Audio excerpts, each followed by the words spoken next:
आनंद हो गया महाराज। आज भीष्म पिता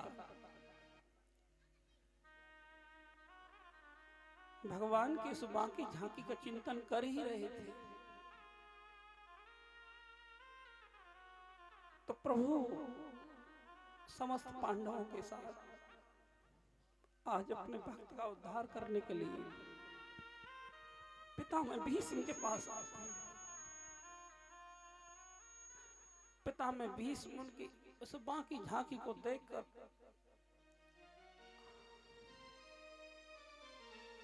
विभोर हो जाते हैं, नैनों का जल चढ़ाते हैं, उनके चरणों को पखारते हैं। भगवान बड़े प्रेम से उनके सर पर हाथ फेरते हैं।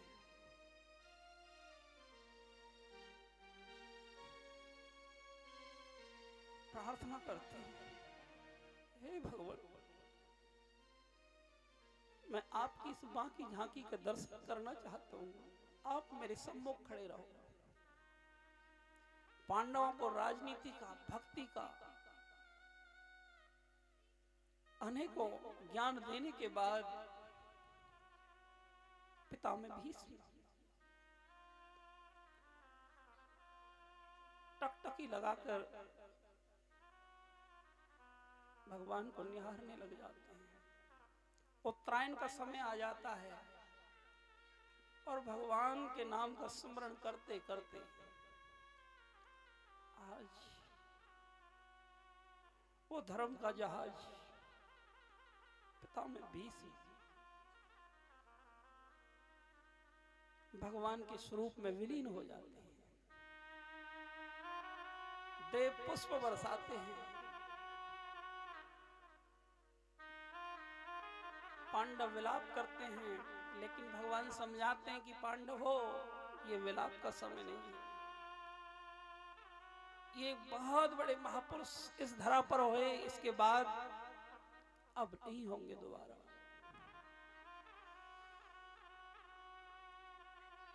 तो अब कीर्तन के लिए भगवान उनको आदेश देते हैं। एक जब ऐसे महापुरुष का गोलोक गमन हो तो तब कीर्तन करना चाहिए, भगवान के नाम को सुनाना चाहिए उसे। तो इस तरीके से भीष्म स्तुति यह प्रसंग आगे भगवान विदा मांगते हैं। अर्जुन देव उनको छोड़कर आते हैं, लेकिन भगवान अपनी लीलाओं को समेटकर अपने धाम को चले जाते हैं। द्वारिका से अर्जुन देव बड़े उदास लौटते हैं और जैसे ही पांडवों को पता लगा कि भगवान इस धराधाम को छोड़कर चले गए तो कुंती मैया तुरंत अपने प्राण त्याग देती है कि भगवान ही नहीं तो हम क्या करें इस धराधाम पर। कुंती मैया अपने प्राण त्याग देती है और पांडव भी द्रौपदी के साथ। इसी बीच में उत्तरा को परीक्षित जी का जन्म हो गया था और वो काफी बड़े भी हो गए थे। अब उत्तरा के पुत्र परीक्षित जी महाराज को गद्दी पर बैठाकर राज्य तिलक करके सब पांडव स्वर्गारोहण को चले जाते हैं। अब परीक्षित अपने पुत्र के जैसे इस प्रजा का पालन करते थे और एक दिन वो भेष बदलकर संतों के आश्रम में जाते, उनके वहां सेवा करके आते थे कि मेरी प्रजा में कोई दुखी तो नहीं। वो धर्मनिष्ठ राजा थे। भगवान ने सोचा कि अब इस परीक्षित का उद्धार करना चाहिए। तो परीक्षित एक जंगल में निकल जाते हैं सेना लेकर। सिपाही कुछ इधर चले जाते हैं, कुछ सैनिक इधर। परीक्षित अगर अकेले रह जाते हैं और एक बहुत सुंदर दृश्य देखते हैं। एक गैया और एक बैल का संवाद सुनते हैं। एक वृषभ देव के 3 पैर टूटे हुए हैं और गैया मैया रो रही है। अब परीक्षित कहने लग जाते हैं कि हे वृषभदेव, आप कौन हो? और एक काला काला व्यक्ति उसके चौथे चरण को भी तोड़ने लग जाता है। तो उनसे पता लगता है कि ये हैं धर्म, जो वृषभदेव हैं, और गैया हैं पृथ्वी माता, और ये जो काला काला व्यक्ति है ये है कलयुग। अब परीक्षित को बड़ा दुख होता है कि मेरे राज में इन गैयाओं पर इतना अत्याचार, जिस गैया के लिए भगवान ने अवतार लिया और गोपाल बने, उनकी सेवा करी, आज मेरे रहते हुए धिक्कार है मुझ पर, मेरे राज्य पर। हम हिंदू तो कहलाते हैं, लेकिन गैयाओं की दुर्दशा के लिए हम सब जिम्मेवार हैं।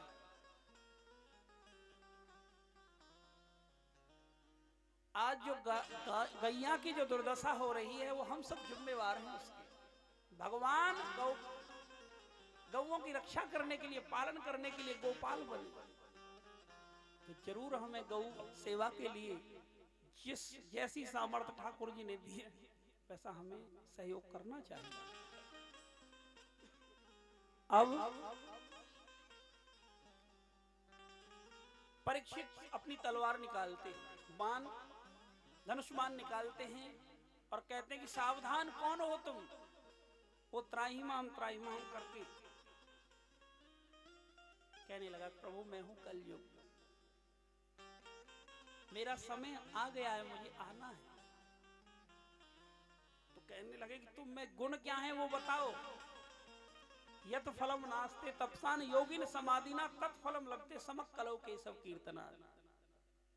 एक जो फल बड़ी बड़ी तपस्याओं से नहीं मिलता था, प्रभु मेरे अंदर ये गुण है। एक जो केवल भगवान का कीर्तन करेगा, भगवान की कथा सुनेगा, वो फल उसको प्राप्त हो जाएगा।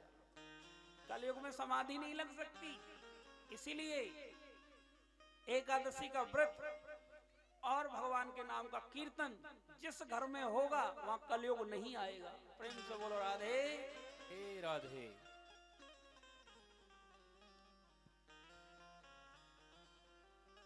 तो अब कहने लगते हैं कि ठीक है, तो तुमको हम 4 स्थान देते हैं।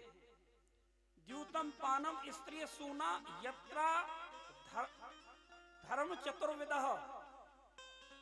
एक 4 जगह तुम्हारा स्थान होगा जहां शराब पी जाएगी, मदिरा पान होगा, वहां कलयुग का निवास होगा। जहां जुआ खेला जाएगा, द्यूतम, ताश खेलने वाले कलयुग के पक्के भतीजे होते हैं, क्योंकि इनको राम राम भी सुनाई नहीं देती है जब वो ताश खेलते रहते हैं। द्यूतम, तो इसलिए कभी मत जाना ऐसे लोगों के पास, वहां कलयुग का निवास है।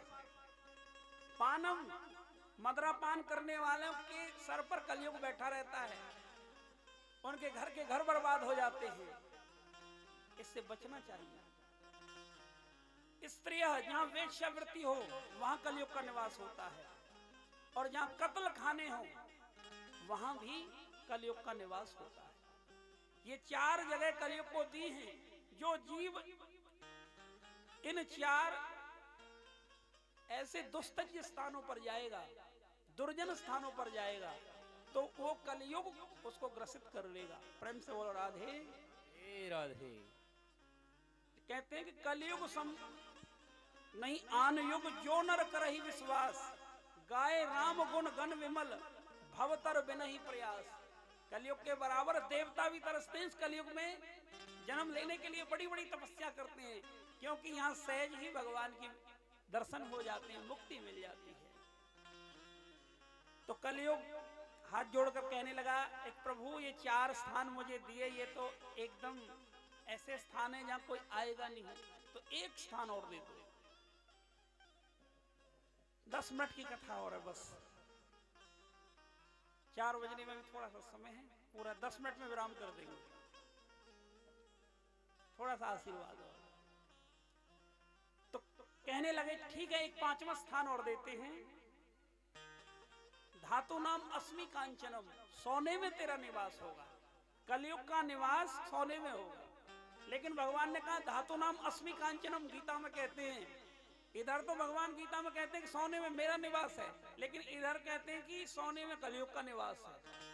तो संत यह निर्णय करते हैं जो ईमानदारी से कमाया हुआ धन है, सोना है, उसमें भगवान निवास करते हैं, और जो बेईमानी से, ठगी से, चोरी से कमाया हुआ सोना है उसमें कलयुग निवास करता है। प्रेम से बोलो राधे राधे राधे। तो अब परीक्षित जी आगे बढ़ जाते हैं तो एक दृश्य देखते हैं, वहां उनको प्यास लगती है, भूख भी लगती है। तो एक ऋषि तपस्या कर रहे होते हैं, समीक ऋषि। तो परीक्षित कहते हैं एक हमको जल पीने की इच्छा है, लेकिन वो ब्रह्म की समाधि में लीन हुए थे, वो महात्मा सुनते नहीं हैं। तो परीक्षित ऐसा नहीं था कि उनके सिर पर कलयुग बैठ गया था, लोग कहते हैं कि उनके मुकुट में कलयुग आ गया था, ऐसा नहीं था। भगवान उसका कल्याण करवाना चाहते थे। जिसको भगवान गर्भ में दर्शन दे दे, क्या कलयुग उसकी बुद्धि को खराब कर सकता है? कतई नहीं कर सकता। यहाँ आचार्य चरण कहते हैं कि भगवान उसको अब अपनी शरण में बुलाना चाहते थे, इसलिए उसने क्या किया, एक मृत सर्प को उठाकर उस ऋषि के गले में डाल दिया, ये देखने के लिए कि ये सच्चा साधु है या ढोंगी है, और अपने राज्य को चले जाते हैं। उनके पुत्र थे श्रृंगी ऋषि, उनको पता लगता है एक मेरे पिता का अपमान किया, जो एक सच्चे साधु थे, भगवान के प्रेम में डूबे हुए थे। ये राजा मेरे ऐसे प्रभु के प्रेम में डूबे हुए एक भक्त का अपमान करके गए हैं, और कौशिकी नदी में जल उठाकर श्राप दे देते हैं। एक इति लंघयतिम मर्यादम तक्षक सप्तम अहनि दंस्यन्ति एवं कुलंगारम चोलते में तद्द्रोहम। एक हे राजन, तुमने जो मेरे पिता का अपमान किया है, मैं आपको श्राप देता हूं, आज से ठीक 7वें दिन तक्षक सर्प आपको डसेगा। समीक ऋषि की समाधि खुलती है और वो देखते कि मेरे गले में सर्प, वो फेंक देते हैं, और रोता हुआ उनका पुत्र श्रृंगी उनके पास आता है, कहने लगते हैं पिताश्री, आपके गले में ये सर्प परीक्षित राजा ने डाला था और मैंने उनको श्राप दे दिया है, 7वें दिन उनकी मृत्यु हो जाएगी तक्षक सर्प के काटने से। वो ऋषि बहुत दुखी होते हैं कि बेटा ये तूने अच्छा नहीं किया। परीक्षित जैसा धर्म सापेक्ष राजा अब भारत में नहीं होएगा। इस राजा के रहते हुए हम संत जन भगवान का भजन करते थे, और जितने भी अब राजा आएंगे वो धर्म निरपेक्ष होंगे, उनका धर्म से कोई लेना देना नहीं होगा। और जब जब भारत देश में धर्म निरपेक्षता आई है, हमारे देश का सनातन संस्कृति का उसने नाश किया है, लोगों में नास्तिकता आई है। इसलिए भैया धर्मो रक्षति रक्षतः, जो धर्म की रक्षा करते हैं धर्म उनकी रक्षा करता है। आज मेरी हाथ जोड़कर यही विनती है, कलयुग का सार है हरिनाम संकीर्तन, अपने घर में हरिनाम संकीर्तन जरूर करो। तो अब श्रृंगी ऋषि को बहुत डांट लगाते हैं, फटकारते हैं समीक ऋषि, और अपने गौरमुख नाम के शिष्य को राजा के पास भेजते हैं कि हे राजन, 7 दिन में तुम्हारी मृत्यु हो जानी है, आप अपनी मुक्ति का यत्न करो। और जैसे ही राजन को पता लगता है तो वो एकदम संत के चरणों में दंडवत प्रणाम करते हैं कि हे संत भगवान, कितनी आपने दया करी, मेरे जैसे कुलंगार को तो एक क्षण भी इस दुनिया में रहने का अधिकार नहीं था। आपने कितनी बड़ी कृपा की कि मुझे 7 दिन का समय दे दिया ताकि मैं अपना उद्धार कर सकूं। प्रेम से बोलो राधे राधे राधे। तुरंत अपने राजपाट को छोड़कर परीक्षित जी महाराज यमुना नदी के तट, यमुना मैया के तट पर आ जाते हैं।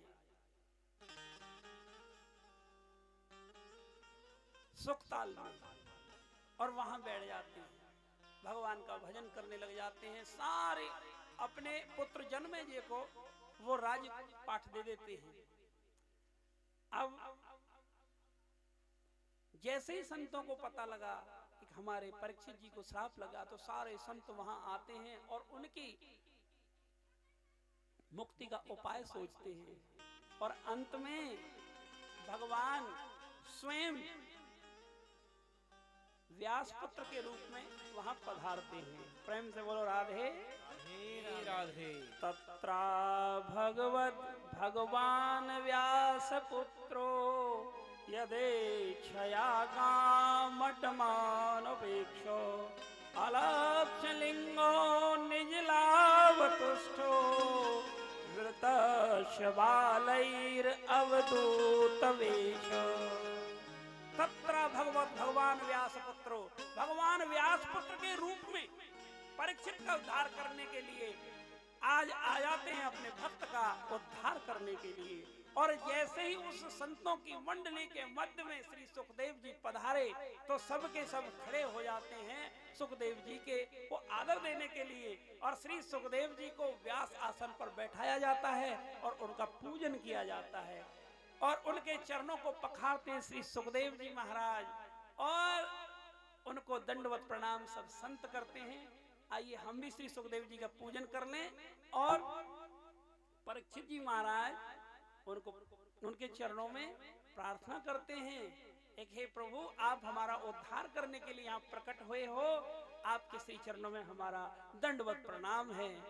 अब यहाँ श्री सुखदेव जी का पूजन होगा और उसके बाद हमारे भैया सुनाएंगे हर की कथा सुनाने वाले तुमको लाखों प्रणाम।